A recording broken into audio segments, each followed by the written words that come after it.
வணக்கம். நான் நிகேசன் பேசுகிறேன். எப்படி இருக்கீங்க? இப்போ இன்னொருத்தர் எப்படி இருக்குன்னு கேட்க போகிறாங்க. சூப்பராஜா ஹாய், எப்படி இருக்கிறீங்க? ஒன்றும் இல்லை, இன்றைக்கி பலாப்பழம் எடுத்துகிட்டு வந்தாங்க.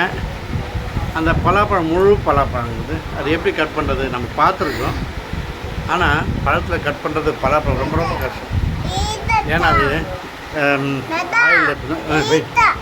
வெயிட்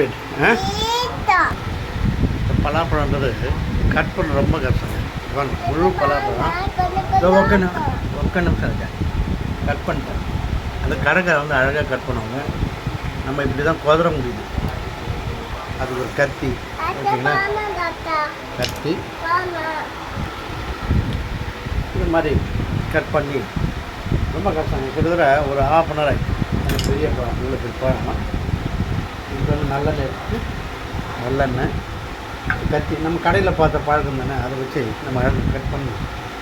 ஆனால் இதுதாங்க ஒட்டு உதறன மாதிரி இல்லை, எல்லாம் ஒட்டி தான் நம்மளுக்கு அந்த டெக்னிக். அவன் கடையில் வந்து ஒரு அழகாக கொக்கி மாதிரி ஒரு கத்தி வச்சுருப்பாங்க, அது மூலிமா இருக்கணும். நம்ம இப்படி தான் வர முடியுது.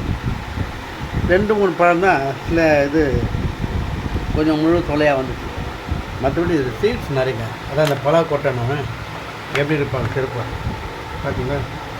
இதுதான் காசு. ஓகே, இதுக்காக போனால் நான் பலாப்பழம் நிறையவும் சாப்பிடக்கூடாது, எடுத்துக்கூடாது. ஏன்னா அது ஹீட்டு.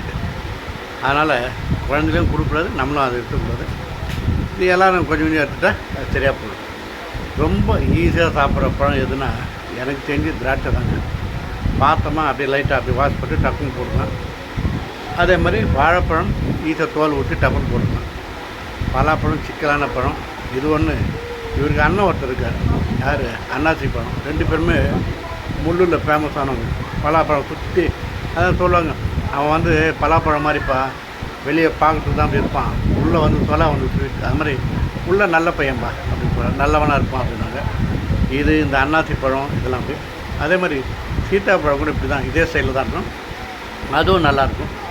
நிறைய பேர் அது ஃபேமஸ் இல்லை அப்படின்னு சொல்லுவாங்க. நல்லது அது. அதுவும் கொஞ்சம் லைட்டாக எடுத்துனா நல்லது. சீத்தாப்பழம், இது அன்னாசி பழம் 3மே ஒரே ரகம் தான் உஷாராகணும். ஓகே, வேறு ஒன்று அதான் இந்த பழத்தை பற்றி தான் போட்டேன். உங்கள் வீட்டில் பலாப்பழம்னா ஒரு ½ டைம் இருந்தோன்னா அழகாக கட் பண்ணி நீங்களே ரெடி பண்ணி சாப்பிடலாம். நிறைய சாப்பிடாதீங்க, ஸ்டமக் அப்செட் ஆகிடும். ஓகேவா? ரொம்ப ஜாலியாக இருக்குது. ஆனால் இந்த பலாக்கொட்டை வந்து மட்டனில் போட்டிங்கன்னா சூப்பராக இருக்கும். இல்லை அப்படியே கூட அழகாக வேக வச்சு போடணும். ஓகேங்களா? நீங்களும் பலாப்பழம் ஜாலியாக சாப்பிடுங்க, அதிகமாக எடுத்துக்காதீங்க. லைக் பண்ணுங்கள், ஷேர் பண்ணுங்கள், சப்ஸ்கிரைப் பண்ணுங்கள். ஓகே.